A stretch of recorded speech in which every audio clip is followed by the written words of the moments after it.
They say some beauty is not a blessing, but a trap. I didn't believe that until I met Omalicha. She moved to our town, Umueleke, just before the Harmattan. A quiet suburban place, one of those towns between city and village, where generators hum all night and old gods still whisper behind churches. Omalicha arrived without warning. No parents. No relatives. Just her and a small box. She said she was starting over. The widow who rented her a room said she barely blinked, barely ate, and never slept with the light off. But when she walked, time followed. And when she smiled, men forgot their names. The mayor's wife hosted the first ever Elegance of Umueleke contest that year, part beauty pageant, part matchmaking. The winner would receive 500,000 Nigerian nairas, a trip to Abuja, and a promise: 7 suitors handpicked by the town's elite would court her, and she would choose one on Valentine's Day. People said it was old-fashioned. Others called it stupid. But Omalicha entered and won. The suitors were lined up. 7 in all. Handsome. Wealthy. Respected. 1. Chinedu, a confident real estate agent with a white SUV and a habit of winking at anything in heels. He took her out first. Dinner at the rooftop lounge. The next morning, his car was found at the bottom of Ojin Cliff. No skid marks. No brake failure. Just an empty car. Nobody. The last message on his phone: "She's not what I thought." 2. Barrister Ibuka, always in a suit, even in heat. He quoted law like scriptures. He insisted Omalicha come to his office. She stayed for 15 minutes. Security footage showed them laughing. Then he walked into the court later that day, completely blind. Doctors found nothing wrong with his eyes. He screamed her name for hours. 3. Ochochukwu, a pastor's son and upcoming gospel artist.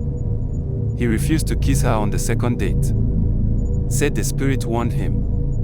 That night, he woke up singing in a strange language no one understood. He's still in the church basement. Bound in white cloth. Eyes open. Mouth moving. No one knows what he's saying. 4. Denotus, a club owner from Asaba. Rich, flashy, loud. He boasted on Instagram, "By Valentine's Day, she'll be mine." Took her to Enugu for the weekend. The CCTV at the hotel showed him walk into room 206. Alone. She was never seen in the footage. But the door closed behind him. When the staff opened the door the next morning, all they found was a pile of salt on the bed. By this time, people began to talk.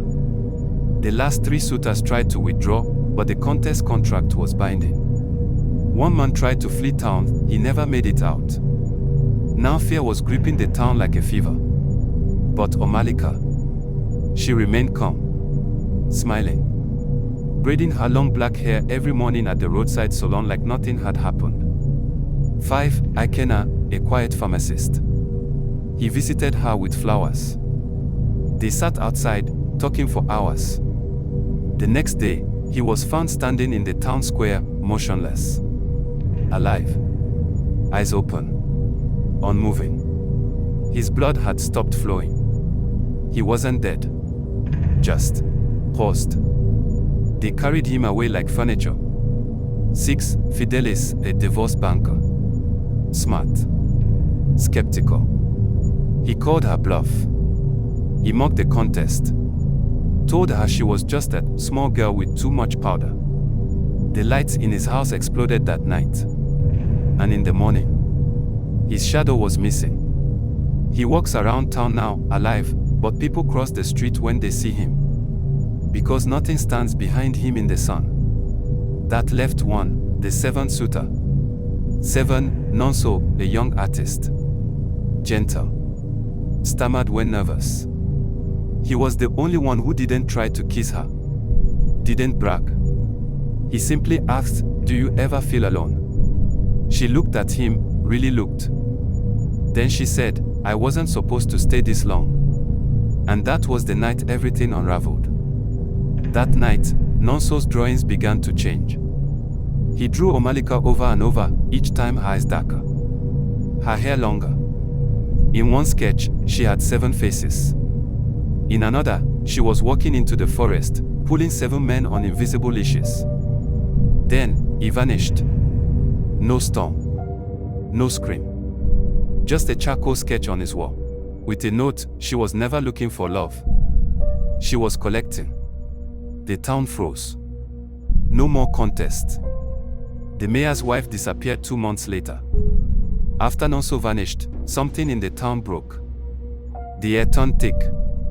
Radios crackled at midnight with voices no one recognized.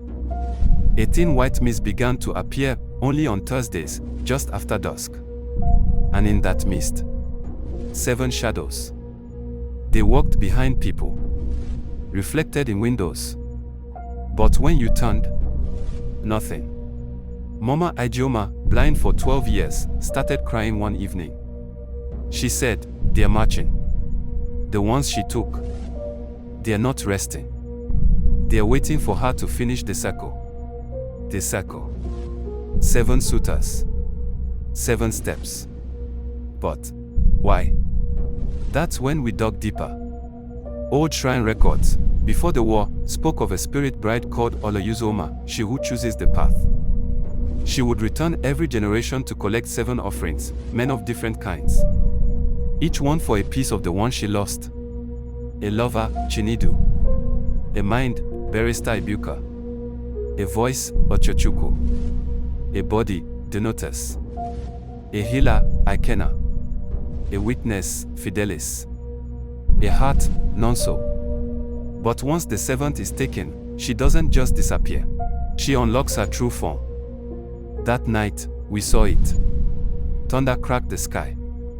The earth vibrated like a drum. From the old borehole in the town center, black water burst out, glowing and spiraling into the air. And in it, faces. 7 of them. Trapped. Twisting. And in the center stood Omalicha, not walking but hovering. Her skin no longer bronze but silver. Hair flowing like a river of ink. Her mouth opened, and from it came a sound that made every dog in Umueleke howl and run. People screamed. But we couldn't move. Then she vanished. Not into the sky.